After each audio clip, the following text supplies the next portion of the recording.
Hello, I'm occasional Courtney Act impersonator Trevor Ashley, and welcome to my brand new podcast, Drag Hag, talking all things drag and recapping episode 1 of RuPaul's Drag Race Down Under with my very special guest, singer and award-winning star David Campbell.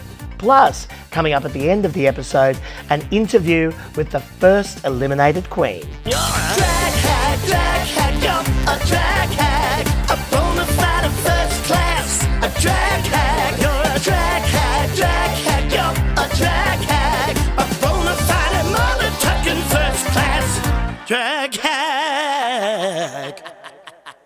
Welcome to my brand new podcast, Drag Hag. We're going to be talking all things drag and RuPaul's Drag Race Down Under on Stan. We are so thrilled to be here and to be speaking today to the eliminated queen, Jojo Zaho, as well as with my celebrity drag hag, Mr. David Campbell, our special guest for today. Hello, David. Hello, Trash. Hello, it's wonderful to have you here. Isn't this is very exciting. This is very exciting. Yeah.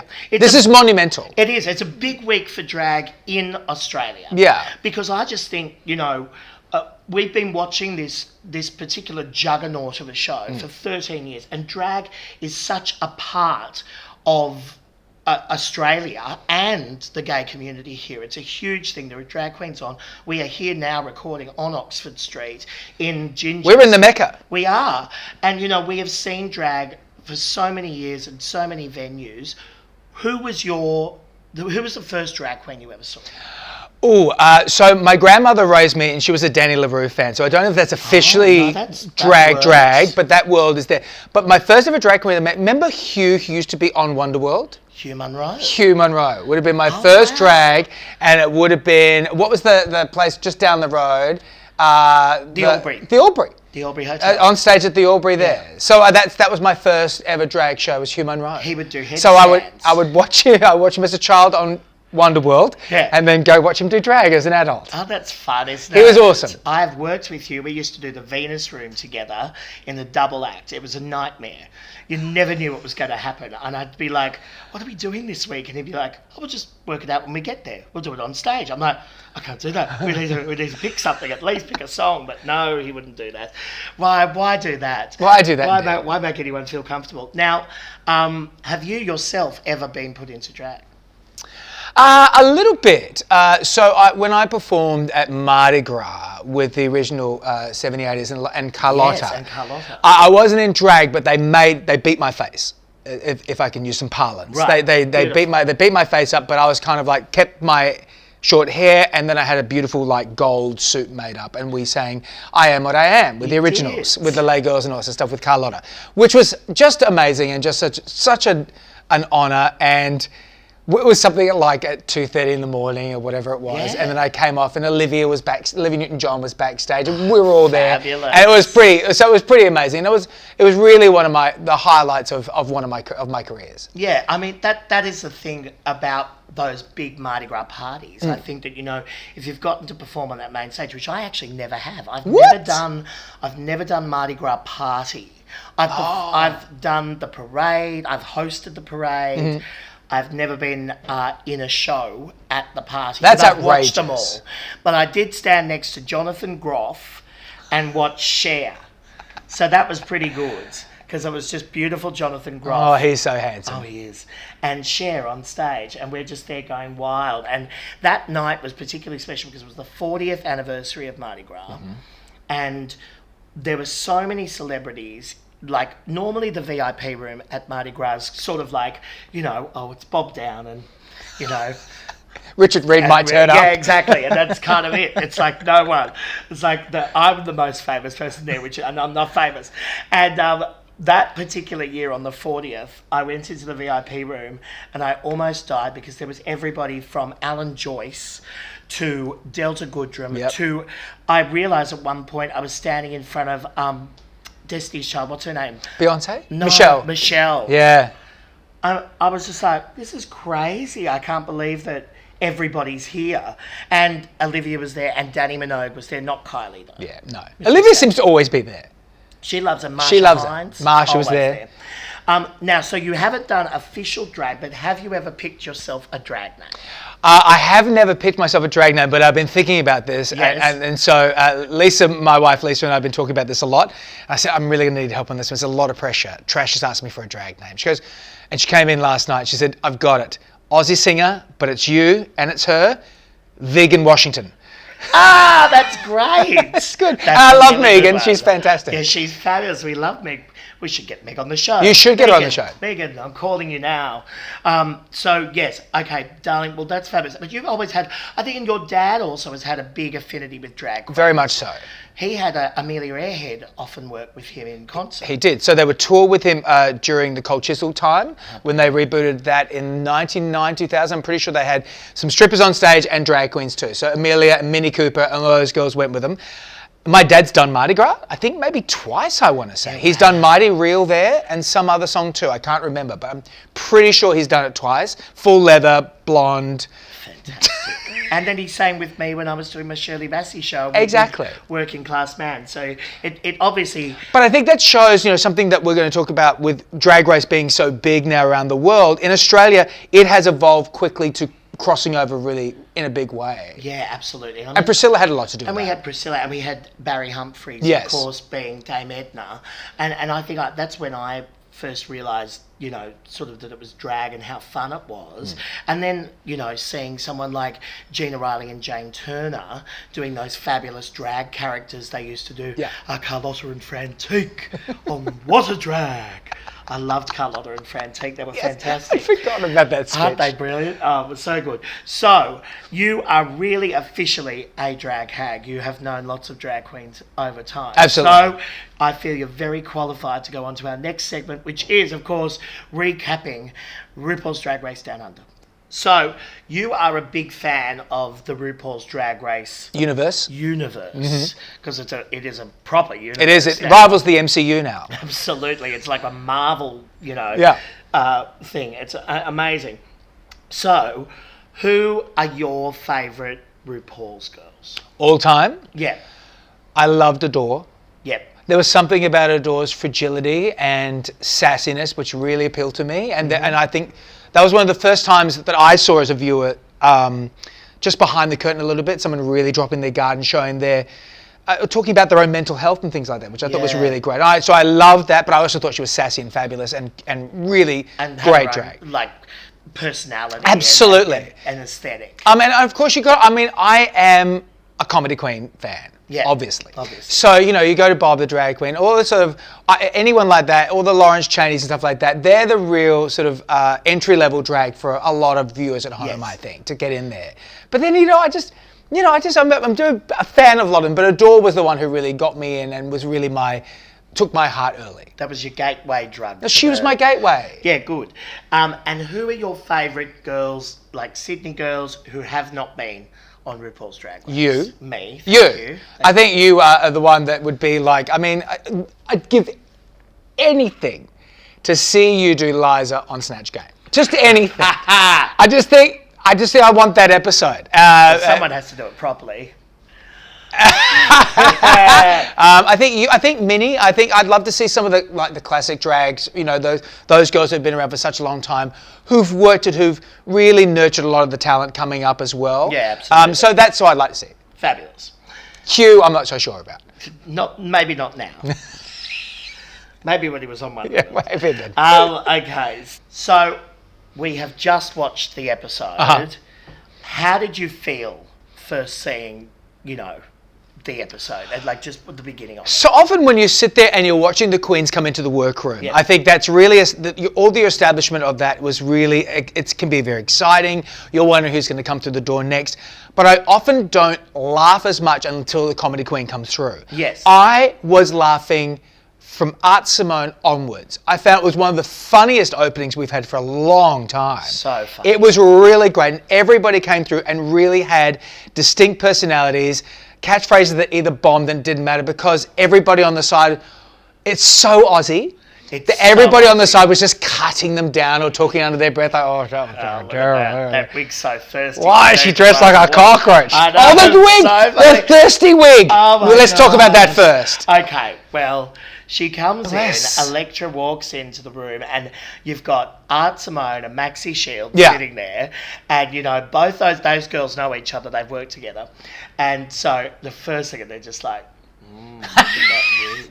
And they're just straight onto her, and then she sits down, and it was kind of this.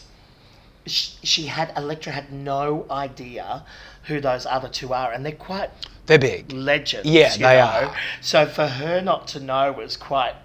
I went, ooh. And then I loved too that she didn't know Coco Jumbo. No, that's right. Again, is another one that's so massive that you go, how could she not know who they are? No, and they all just shredded that wig. Oh, it was so funny. So what was wrong with the wig for the people who don't understand? Apart from the fact it looked ratty. It was just a ratty old, like she'd owned it obviously what she said she's been doing drag 8 years. Mm-hmm. She bought it 16 years ago. So I think it's, it's that hideous, it was just crap. And she hadn't had it done. And it was interesting because it was a really strong, I think, entrance look. Season, like in terms of looking in at UK season and then this, it just is unbelievable. What about the nipples were too high though? The nipple the crosses on her nipples were way up high, way too high. Yeah, the whole thing just didn't quite work for her. It was almost like she'd slipped and the whole thing had come up before she came out. It was really interesting, and they're really punctuating this season with a lot of music, and I felt like they were really setting you up fabulous or really cutting you down in this edit. It's like, oh fuck, they've really, the Aussie producers have really gone, nah, fuck them. I'll just make it, the second they walk in, we're gonna play shit music. So, but then Kinnaman comes out and really reps New Zealand and amazing. She was fabulous. She was absolutely wonderful. Her look was unbelievable. Like her and Art's look, I know they're on the same scale but different, was just spectacular. And it was great to see. It was a really great look for both of them, and being so different. And she's in her big foam wig and everything. Yeah. So I thought that one of the greatest entrances ever on Drag Race had to be Karen from Finance. Couldn't find a mark. Couldn't find the mark, and just kept walking. And she said, I know it's here somewhere, I can't see that mark. Oh, hilarious. So good. And I love the fact that she was wearing, and I read this on her Instagram. I saw this too. That she was wearing the outfit that Jane Fonda wears in 9 to 5. And then and then her opening line was actually the Lily Tomlin line, which is, we're going to need a bigger locker for that hat. Oh and my God, that was the Tomlin's reference. First line to her when she comes in, and she says, we're going to need a bigger locker for that hat. Oh my God. And she walks off. And I hadn't picked that up too, and when she put them side by side, I'm like, that is iconic. It is. It was a really iconic look. And look, that first workroom scene with all of them there together, it was really interesting. I think this season, I think more than any other season, more of the queens know each other. Yeah. And that was what was really interesting. Because you'll get New York clumps or you'll get Chicago clumps. Yeah. But because in Australia we travel around so much, we really do know each other in other cities. So I think out of all those girls, I know 90% of those Aussie girls. I think Scarlett's the only one. But she was very good. She's very good. She's very good. She's good. She's going to be one to watch. What did you think of the cockroach? Well, it didn't read greatly. And then she fixed her head. And then she had the cockroach spine going out. I just thought it was an odd thing, and I've read this on her Insta too, that she wanted to do a cockroach because that was her first ever drag costume. She dressed as a cockroach. Right. And so this was sort of an homage to how far she'd come. But already, she's... But don't you want, and when you hit the workroom, you want to present who you are at that point in time before the end of the series. Yeah. This is who you will know me as. Yeah, exactly. It's not a cockroach. You're not fucking Kafka. Yeah. Sorry, is that too deep? Google that one. Do you know, that's the funny thing. It's like, it was interesting to see the reactions of the other Sydney girls who do know her, and there was it certainly wasn't a level of excitement when she walked into the room. Can we talk about people at home who are probably coming into this for the first time? This may be their gateway into Drag Race, which I highly encourage, particularly if you've never watched any of the other seasons. It's a great way to start. Yeah. And if you're listening internationally as well, how Aussies, and the only word I can think of, and and we're going to talk more sports in a second, which is bizarre for you and I, but I'm going to talk a cricketing parlance at the moment, and that is sledging. Sledging, where you just sledge each other with words, you know what I mean? Where you're just a bit merciless. And I think that the queens in Australia are very good at that. So Art was the queen of all sledges. Oh, she was great. She was unbelievable. Well, she just cut everybody down. I certainly loved when Keita did the coattails. The coattails. And then Art said, "Oh, I hope she doesn't come in next." And Maxi says, "I hope she does." I mean, that was just perfect. You know, what a great way to have that introduced. Those New Zealand queens are an interesting dynamic because the three of them work together all the time. But two of the bosses. And two of the bosses and one's not. So I loved that dynamic, and I thought that was really fascinating to watch in that first workroom. Do you know, when Ru walks out for the first time, I actually got goosebumps because it was really exciting. For even in that first scene and seeing friends there in that workroom, it sort of wasn't real until Ru actually walked through that door. And I wonder how it felt for all those girls, because they would have walked, you know, when Ru actually walked through the door, that excitement. And I love that he's being, you know, culturally, there's so many Australian taking the piss, I mean, all the puns are just always, but fabulous this time. Well, we're going to talk about him later on in the show, but Rhys Nicholson, who I thought was fabulous, but we'll discuss him later on. He was talking about when I interviewed him that the first time you would see Ru on the night as on the judging panel is at the top of the runway for Cover Girl. Oh, fabulous! So you wouldn't see Mama Ru until then, and so he said my reaction every time was always like, oh. And that was a genuine reaction, which I think is really clever production from the World of Wonder to be like, so they get the immediate reaction. Absolutely. So I reckon that was the first time they saw Ru at all. Yeah, I'm sure. And don't you think that I just want to question that, you know, when there was all the quarantines in America and England, a few times there I was questioning whether Ru was there. Right. I don't know. Sometimes you go, is this green screen? Because they were never edited together. No, I get it. And I think that was just for safety reasons. Absolutely. I'm happy to be corrected by World of Wonder here. Well, maybe she was. I mean, I heard they did a bubble, but who knows? Yeah, certainly in LA, but in London I question. Yeah, right. Well, I thought... But it seems so great. It was really natural, that reaction from everybody when Ru walked in. And it was such a great sort of way to get into it. Let's talk about that mini challenge, though. Yeah. What did you think of that mini challenge? And Taika Waititi, the director of Thor, Ragnarok, and is doing Thor here in Australia. But he's basically an institution in New Zealand. You know, he's come up through the same, like Jermaine Clements and all those great comedy things. He's directed all these incredible New Zealand films, crossed over, won an Oscar for Jojo Rabbit. Amazing. And so it was a good start to a challenge. I just felt like, for me, it felt somewhat incomplete. Yes, I felt that too, and I thought that it was like we never got the payoff of seeing why they were, you know how normally they'll do that thing in front of a green screen, like remember the photos? The photos, they'll do the model shots. Where they'll do that and then you'll see the finished product.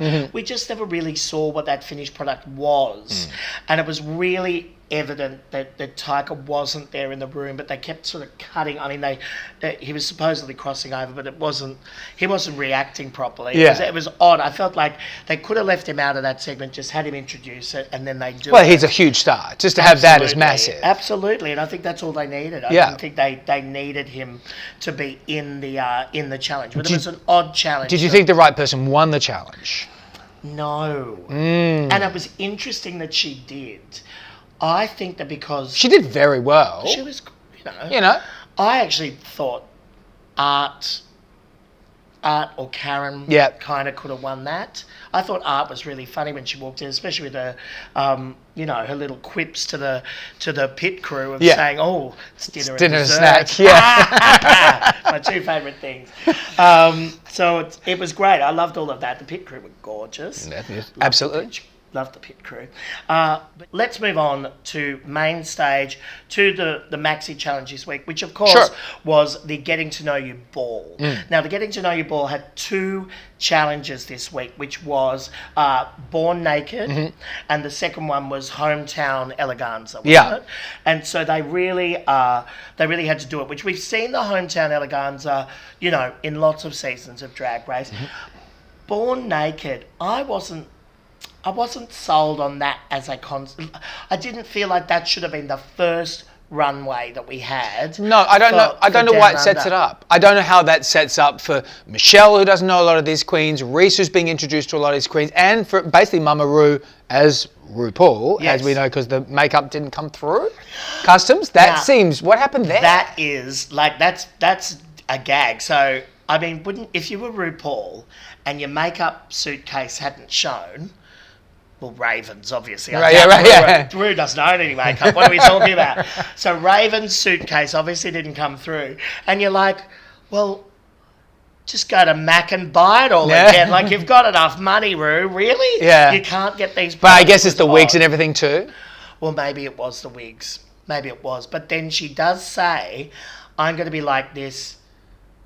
Did she sort of say, and this is where I was a bit confused because I watched it a couple of times and I was like, okay, does she mean she's going to be out of drag on the panel for the whole season or just for the episode? And then they edited in her later on. They've edited her. I was hoping it was just for the episode. I hope so. Because Rhys certainly said he was blown away every time she turned up. She walked up. Well, then she must. She must get it eventually. She must get it. Customs have got to come through. Oh, they'd have to. Jacinda had to pull something out of it. Jacinda pulled some strings and there it was.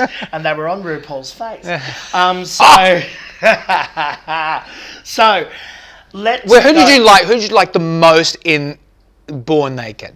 Well, I did think that Scarlett was good. Scarlett was good. I thought that having the whole thing was good. Yeah, I didn't mind JoJo when she came out. Michelle sort of pointed out the fineries of like things going that you could see through. It wasn't pulled, but I thought it was really funny coming out. Both JoJo's looks were not sort of up there with everybody else's. I felt. I think that but as when we see in Untucked, which we'll talk about a bit more later, but as we saw in Untucked, she made all her own outfits. And now I know, the girls didn't have a lot of notice for this season. Right. And I know that for a fact from little birdies around town. But I know that they didn't have a long, lead time. They had a couple of weeks to get this together, and I know there were seamstresses across Sydney who were, try saying that with my lisp, but seamstresses across Sydney who were all trying to, whip up a million drag frocks for the Sydney girls. Yeah. And JoJo obviously has made everything herself, which I think is really, really amazing, commendable, because that's the thing. It's talked about again and again how expensive Drag Race can be. Like that Vice article that came out last week, which really talks about how the girls can really put themselves into up to $100,000 in the US of debt to sort of get onto the World of Wonder world. And I'd be curious to know, I know you've got someone like Maxi who's been doing drag longer than I have. So, she's got 30 years a stockpile. Yeah, of stuff, but Maxi would have, I wonder how many outfits she could actually pull from her wardrobe to make anything happen for the runways on this, because they're so specific. Yeah. They are so specific. And let's just sort of look at each of the girls. I think let's talk about Scarlett's two looks. So she obviously had the noodlelusion. I thought that was quite good. Got away with the rips. But then the Perth Black Swan. I kind of loved it. She looked a little bit like Aussie Ostrich. It was a bit like Aussie Ostrich. Or like, what was that guy's name that he used to always do Emu? He was an old British comedian, and the emu would always attack people. I kind of loved it. It was really great. It was camp. I thought she also looked really beautiful in the black. She looked absolutely fabulous. Here for it. So would you say she was hideous or heaven? Heaven. Heaven. We're going heaven for Scarlett on both of those. All right. Maxi Shield came out in the Madonna. see-through Madonna raincoat, which I thought was a great way of her being able to keep all of her padding and those incredible prosthetics that she wears. Her prosthetics were top. No rips there. No, they're expensive, let me tell you. So she was great. I liked that. And then she came out in her giant prawn because she's from Ballina. Now, that's not something, and for international listeners, we have to explain explain the phenomena that is Of big things in Australia, because two of the girls referenced it in their looks tonight. So we have big things like in Queensland. They're tourist destinations. They are. I remember being desperate to go to the Big Banana. What about the tourists? That carried through. You know, the Coffs Harbour Big Banana is very famous. But it used to be, the Coffs Harbour, apparently now it's really almost like a theme park. Right. So remember you used to go there, and whenever, if you're international listening to this, they would just build, I've been to the Big Mango, I lived in South Australia, so there was a Big Orange, there's the Big Banana, the Big Merino Wool, and you just go there and stand in front of it with your mum and dad going, stop squinting, and then you'd go and drive off. But now the Coffs Harbour one, there's slides and there's t-shirts. Wow. So now they're sort of monetizing and realizing that these kitsch things that we built in the 70s and 80s are worthwhile. And they are. And Maxi came out as the giant prawn in Ballina, which I kind of love, because the giant prawn's probably the shittest one of all the big things. So I thought it was a great thing for Maxi. What did you think? So Maxi's two looks, hideous or heaven? Heaven. I think she did a great job. Great job. So next up we have Electra, who of course had the bad wig earlier in the episode. We're looking now, she came out in that RuPaul sort of shoulder patty. Which was good. Which actually looked fabulous. Yeah. She looked great in that. She seemed to have that whole look together. It was interesting that then when she came out in her Auckland, look, What was that? We're nowhere. 3 sheets to the wind. It was 3 sheets to the wind. It was fucking terrible. And it just sort of had too many ideas going on. I think that's that's always the thing that Ru and Michelle especially struggle with. You've got to give them, especially if it's, somewhere where maybe they haven't been before, you've got to give them a clear picture. Beat them over the head with it. Yeah, absolutely, which is why things like the sheep work so That's well, right. But Electra, I thought the first look was hideous. First look was heaven, second look was hideous. I agree. Yep. Next up we have Coco Jumbo. Okay. Look, can I say something? Yes. I didn't mind the drag face. I didn't mind the drag face either. I thought Michelle really took it to town, and I was like, when she came out, I was like, oh, that's funny. And it was interesting because she said in It did look like a couple of pillows. I think it is a couple of pillows, but I've seen her do a similar sort of thing here in Sydney, but it was sort of more on a dress. So she'd have big eyes on the dress and then lips down here. And it was quite fun. The earrings were great. I kind of loved the earrings. I thought it was fun, and I liked the way that she sort of said in her voiceover that she'd forgotten that, because of her size, she often hides behind her drag. And I thought that was a really good story. And, not everyone's comfortable in a bloody, It's very, can I say, it's very tough. I think it's very tough to ask people in the first thing, choose your naked outfit. I think that's a really, and we're going to talk about non-binary and stuff soon, but I think that's very confronting of this production to sort of go, well, let's just do this first up. Absolutely. For me, that feels like a mid-season thing. Absolutely. But then Coco coming out as the glamorous gorilla. We're back to the Big Banana. Heaven. Was heaven. So, I think, again, she had that mixed night, which the judges obviously picked But I'm going to say heaven. Oh, she's heaven. I like her. She's double heaven square. I know. I think they didn't. I don't think they. I don't think they were kind enough about that. Look, it maybe wasn't the greatest thing. Maybe in real life it might be different than on the screen. Yeah, and we had they narrate and we go, oh, that's the story. So next up we had etc. So their nude look was really interesting because it involved part man, part boob, part, all sorts of sort of different conceptual looks. I thought it was a very conceptual outfit. It was. It took me back to Bimini a little bit. Yes. It had that sort of Bimini touch to it, really where it was really turned out, really thought through. I thought that they were fascinating with it. I think I would love to have seen them explain it a bit more to Michelle on the runways post, just going like, you're safe. But I think that I really, really liked it. That made me go, oh, okay, that's a fabulous way of showing who you are without saying who you are. Absolutely. Which is a very TikTok thing to say. But it was great. Yeah. And I thought that look was fabulous. I also thought that the Canberra look was a great dress. Again, I didn't think it was as strong. It just didn't have doing the parliamentary, what was it? It was the parliamentary. It was like the Parliament map. Yeah. I needed to see Parliament. Yeah, I needed to see porn or Scott Morrison like hanging out a twat or something. Like something. I needed porn and pyrotechnics in Parliament or something. Do you know what I mean? I needed all three things. It also was a little bit, sort of ethereal. I didn't think, it suffered from the electroshock of like, this is the mood of Canberra. Yes. As opposed to this is Canberra. This is Canberra, exactly. I mean, God, I don't know what you'd come as Lake Burley Griffin. I mean, there's not much to come as, really, is there? Okay, so next up we have Jojo Zaho. Now, she came out in the nude outfit, which we've spoken a little bit about. Yep.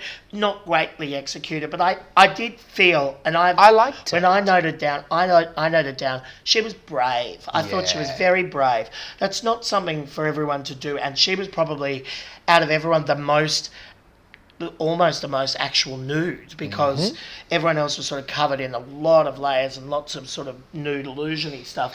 But she was very brave, I thought. And let's go on to Jojo's second outfit, which was really just saying she didn't want to pick a city particularly, she just wanted to talk about Aboriginal land. That's right. I thought the dress was quite beautiful. I thought the headdress and the dress, the way all the colours worked into it, all the diamantes and everything that do it, all the crystals that were happening on it. Could it have been slightly heightened? Possibly, but if she's made it herself, I absolutely loved it. And the message, I wish it had come out really clear, but it still is a powerful message. And, we're talking about a different culture here than what we've seen, like with Simone recently. Yes, you know what I mean? Absolutely. We're talking a different sort of political statement, and I think that it's really important. Heaven. Heaven. I go with Jojo, absolutely. Next up, we had Karen from Finance. Well, gee whiz. Well, I mean, clever. That's how you do it. Clever. Coming out in the dress, doing a full strip tease, down to the fun little bikini with the diamante nipples on them. That was absolutely fabulous. And then the Melbourne Cup drunk girl. Just brilliant. That was, no wonder she won that challenge. It was really incredible. Which really goes to my theory, and maybe that goes back to the mini challenge as well, is if you make Ru laugh, you're basically going to win. Absolutely. And when the fact that she did come out so strong, she had two strong characters there, and they were very different. And I love Karen. Like, I mean, I've worked with Karen and just think she's amazing. She's a legend. But she really nailed it. And then the thing that really made me laugh was that when she won it from in the dark, and that's where she does most of her work, is in the dark hires her. So congratulations, Stephen, you've just given Karen another $3,000. So there you go. Possibly the most she's ever earned. No, she must have earned more, darling. Must have. Next up we have Anita Wiglet comes out. She came out first in her Eve outfit. Now, I thought this was cute. I liked the Eve. I feel like we've seen stuff like that before. We've seen Eve. I know, but look. It was good. I thought it was a slightly left of centre, at least representation of. Sure. I've got down here Eve. Meh. Yeah. Meh. But I like the sheep. The sheep. The sheep was funny. Yeah, the sheep showed humour. It told us where she was from. Yeah. It was really fun. She had a little reveal under there. Yes, I love that she had a little pasty just for shits and gigs. Yeah. I mean, it was fun. And I mean, especially on a drag race that's being shown here in Australia as well, because we always take the piss out of New Zealand and it's, sheep. It's always sheep. Yeah. So I think it's great. I think she was great. Then we had Keita, and she came out the first time in the baubles, which, again, I liked this outfit. I did too. I thought it was beautiful. It was interesting. It was gorgeous, an interesting way of doing it. I felt like it was a bit of a Bob Mackie way of how he does nudes, like when he does the share nude stuff. It was beautifully made. Yeah, gorgeous silhouette. And it's the way the baubles just moved. It drew your eye and it made us look at it a different way. Those two, Keita and Anita, both high level of workmanship in their outfits, I thought. But let's talk sport. Let's talk All Blacks. I loved that look. It was fantastic. I love that she came out like that. It was really good, and I just thought it showed New Zealand pride. I think it showed a sense of humour, and I think when a lot of people who are maybe watching this with their wives or partners for the first time who are straight, they will go, oh good, there's some sport on this show. By the way, it's the only one you get in 13 fucking seasons. You made me laugh. No, it's fabulous, and I thought that dress was beautiful. Great silhouette. Great. She looked fantastic. Hair was great. Really Football was good. Yeah, the black and white. It was all fabulous. 69 on the back. Perfect. Finally, Art Simone. Wow. Wowee. Wow. The nude look, the half nude look, terrific. The detailing of the Diamantes was really amazing. That was a few grand's worth of Swarovskis there. She's no, seriously. That was a big expensive outfit. I loved that. And then even more, I have to say, having had to live in Melbourne at times, I love the black walking up Collins Street look, turning into the laneways. Lane. You know, I loved that. Yeah, it was really impressive because when she first came out, like, Melbourne, they all wear black, and I just saw a shock of colour underneath the capelet. That when she flipped it around, I was like, flip great. Was executed perfectly. Exactly. She did it beautifully. So I thought that, you know, she was great. She was heaven. As was Keita. I loved both. I think most of the queens were heaven. Yeah, I think this is why... There was no hideous. No, there was no hideous. There's a couple of split votes. Yeah, but I mean, strong overall. I think, you know, there was certainly some tops there. There was certainly some bottoms there. But I mean... What about their looks? Exactly. But it was a really good thing. What did you think of the judging? How did you like Rhys? How did you feel Michelle was? I thought Michelle was fabulous. It was great to see her there. Good, She's always good.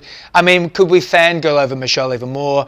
I mean, whether Ru is Mama Ru or just Ru, just brilliant. But Rhys, we need to talk about Rhys, was so wonderful. He was fantastic. And I just thought, you know what? For me, my heart always lies with the cast. That chair is such an important chair on Drag Race. So whether you've got cast and whether you've got anyone else in that chair. Cast. I mean, I don't necessarily always love Ross Matthews. I do. Times. Oh, I'm here for Ross. Oh, okay. Ross is emotional and goes for the old school 1950s gags. And I'm just here for it. Yeah. But I mean, Graham. And Alan on UK. I mean, are just, you know, but also two brilliant comedians. Yeah. And Rhys obviously is a great comedian. I've seen him. And the stand-up is great. He's fabulous. And I thought he was really fantastic in this first episode. I agree. He nailed it. He got a lot of his good lines out too. He was great riffing off Ru and Michelle, which I'm sure would have been terrifying. So daunting. So we're going to be talking to Rhys next week on this podcast. Great. I can't even say that.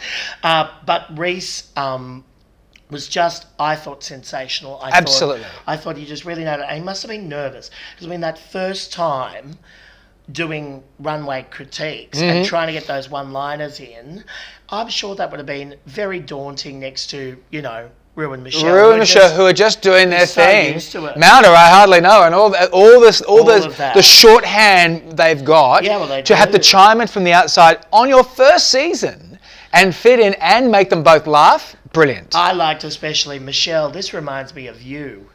When it was the sheep. Yeah. I thought that was funny. Yeah. I do find Ru intelligent. It's nice. So I thought their critiques were fair. Yes, absolutely. I thought that everything they said was about right, and I didn't disagree. Let's talk about our little Untucked moment.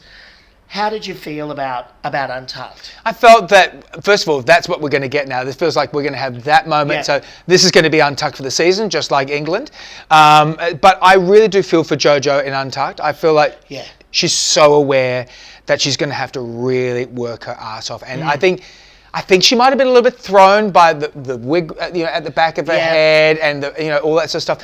The way that Michelle pointed her costumes.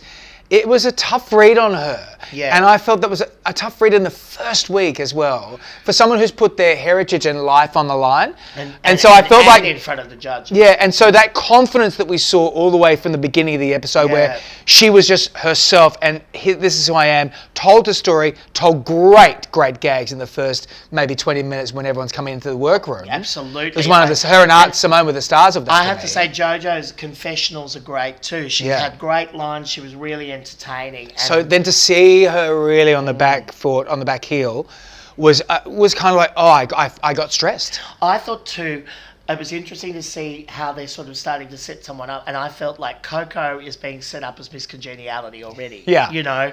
Because she is funny, but she is really kind. Yeah. And obviously, I know Coco really well personally, but she's, I thought that was really beautiful the way they set her up.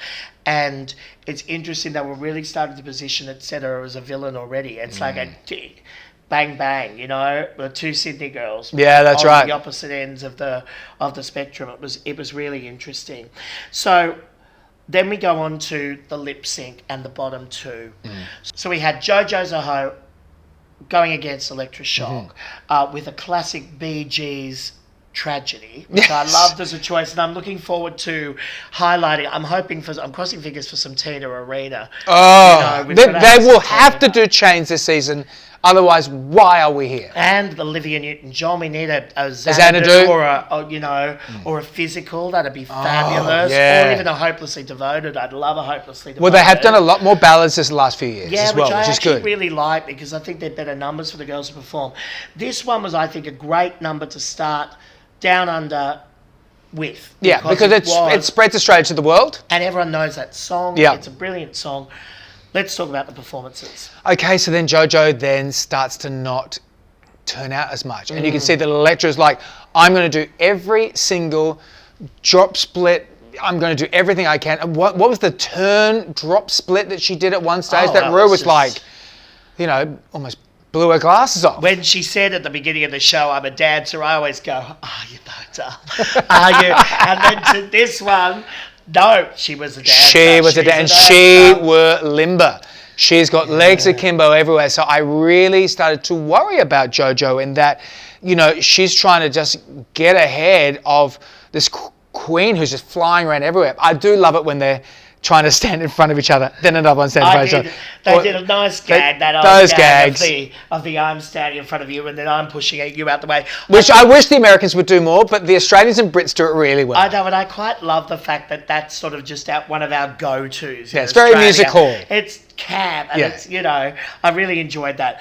I think, though, Electra was an incredible entertainer. Like, she really was, but it's going to be really hard because that second outfit of hers on the runway was really not very good. Whereas I thought that both of Jojo's outfits were really strong. Yes. But then again, Electra won the mini challenge. So it's going to be an interesting, fabulous season, and I'm excited. What a start! Oh, what a start, and what a great!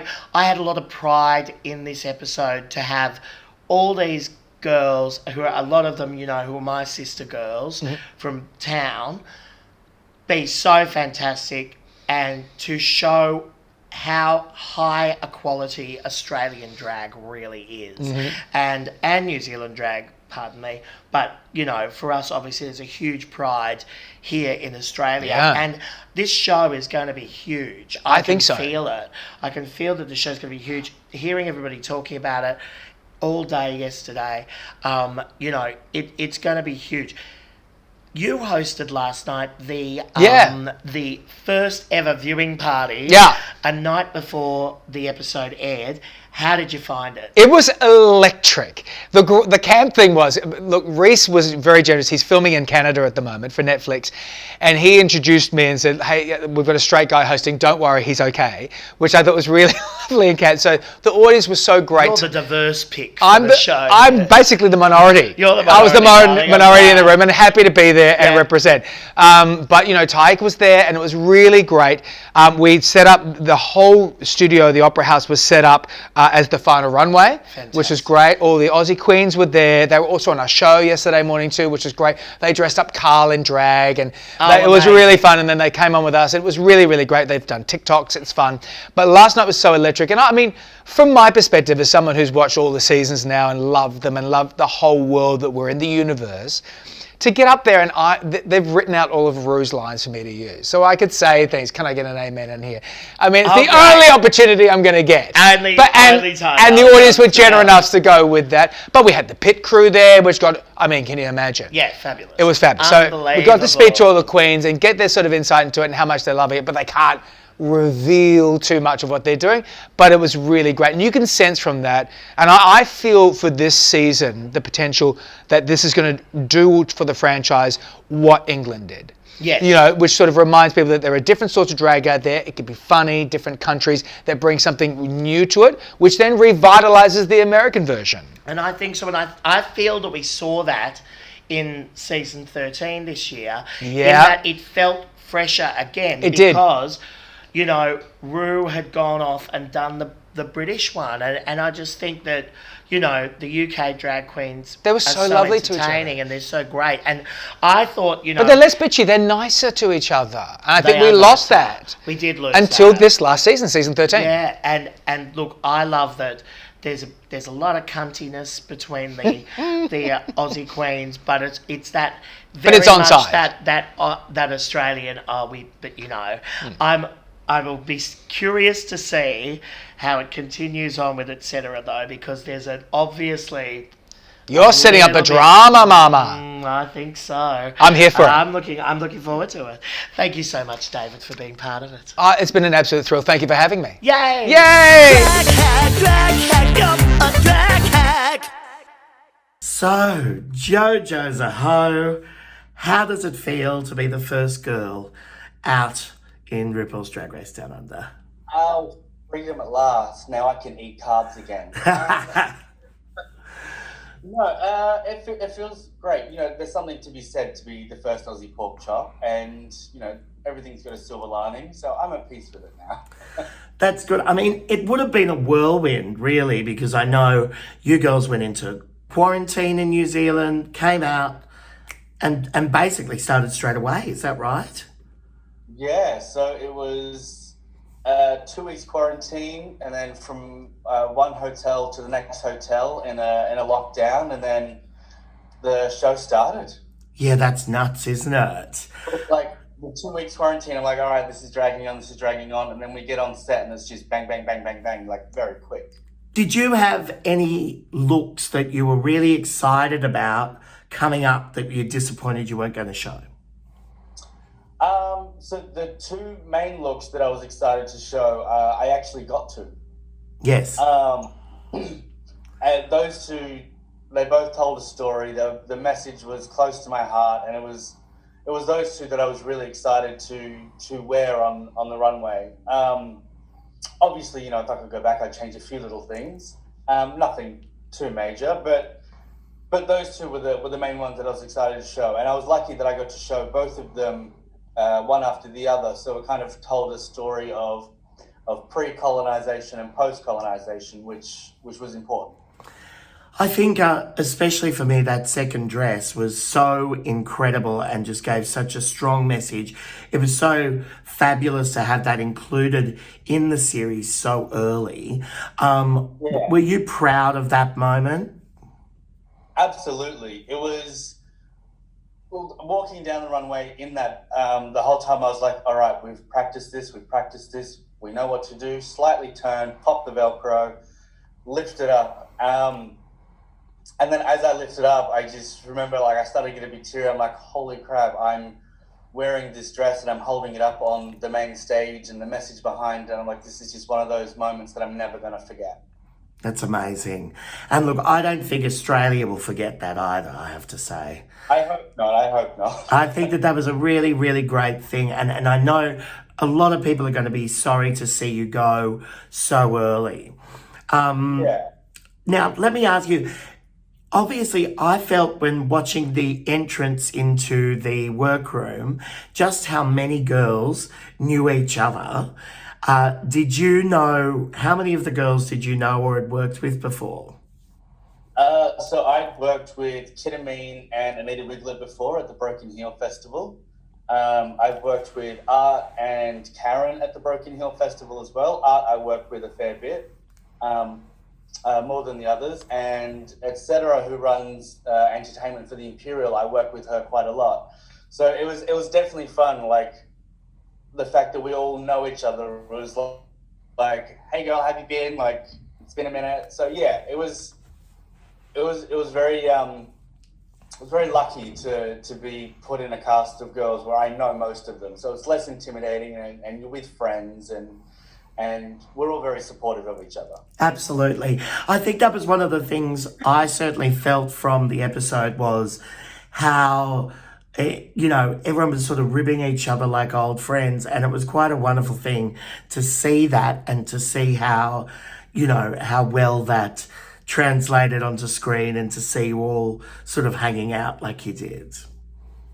Yeah, no, that was definitely one of my favorite parts was just off camera, just hanging out with friends. Yeah, it's great. And I think that's the nice thing that certainly makes Australian drag differ a lot from, I think, the US seasons, is the fact that we all have met each other because we've done this gig and done that gig, and we do travel the country. So it's lovely to see so much diversity, you know, and people from all different cities, but who've all sort of met and are aware of each other.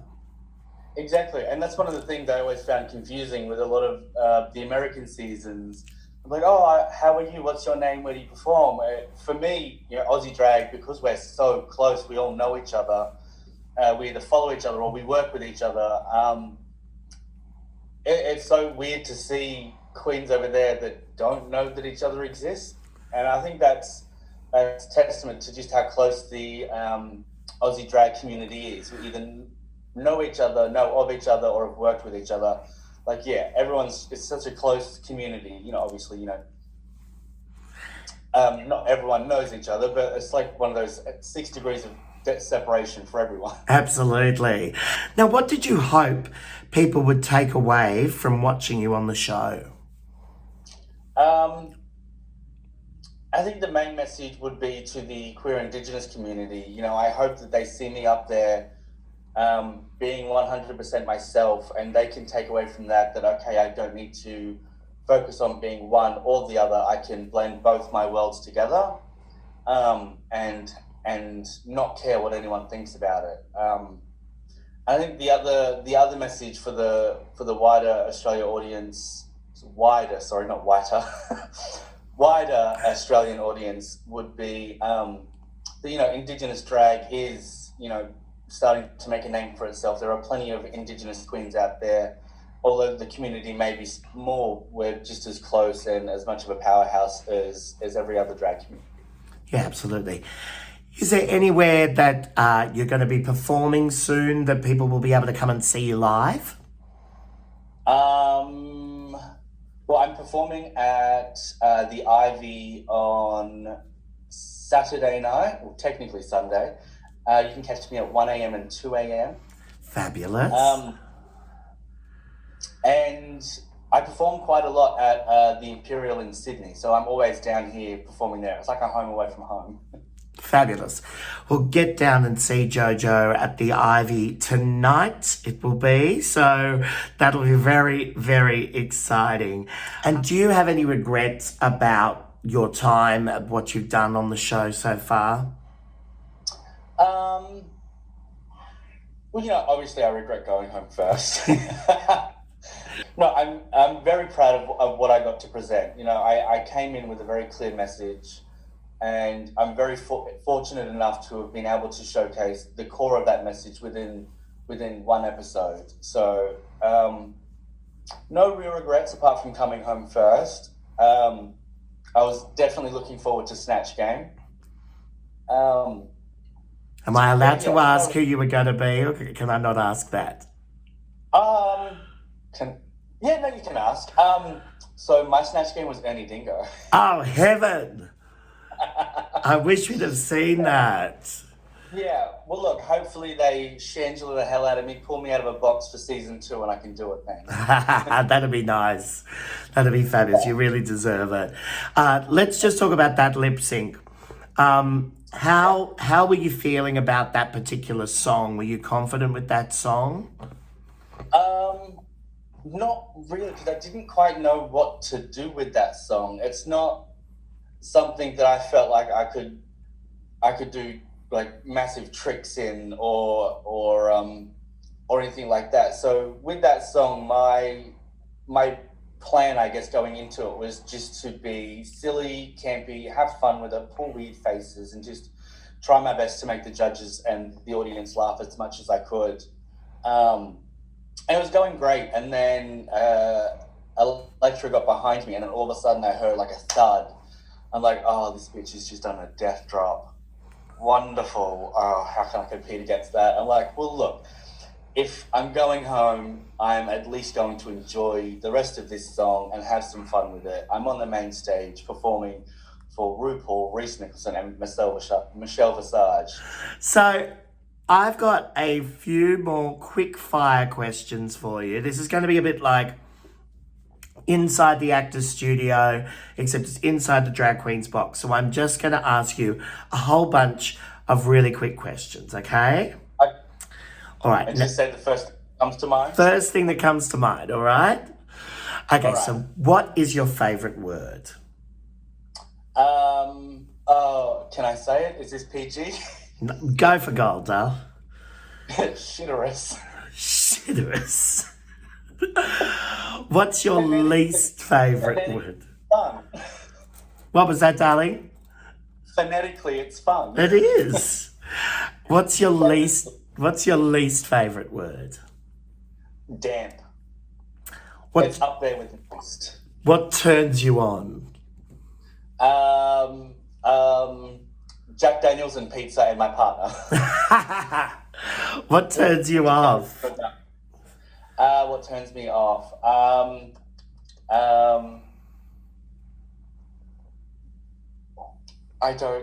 Nothing really turns me off. I'm a hornbag. What sound or noise do you love? What sound or noise do I love? Babies laughing. They're just so adorable. Oh, you're so sweet. What sound or noise do you hate? My alarm. What's your favourite curse word? My favorite curse word.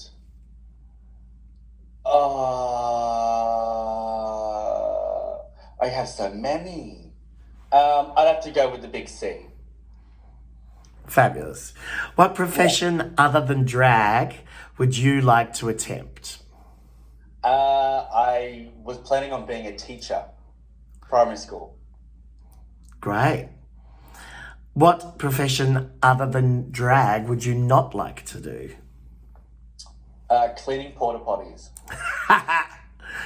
If heaven exists, what would you like to hear God say when you arrive at the pearly gates? Oh, this is gonna be so bad. Your dad's over there. That's beautiful. How often do you wash your tights? Not as often as I should. And what is the greatest compliment you have ever received? The greatest compliment I've ever received. I don't know. Compliments make me feel funny, so I tend to just kind of brush them off. Probably, oh my God, you remind me of Shangela. Now, I know they mean it as an insult, but I take it as a compliment because that bitch is a powerhouse. Well, thank you so much, Jojo. We are going to really miss seeing you weekly on the show. You are absolutely brilliant. At least you burned bright in that first episode, and we just can't wait to see what's up next for you. Go and see Jojo tonight at the Ivy and at the Imperial. Check out their website to go and see their shows. And thank you so much for being on Drag Hag. No, my absolute pleasure. Thank you so much all for listening to my first podcast. Can't wait to be back with you next week where we'll recap episode 2 of RuPaul's Drag Race Down Under. Don't forget to subscribe and like us on all of your favourite podcast feeds, as well as link us in on YouTube. We're there as well. Thanks so much for listening, and we'll see you next Saturday.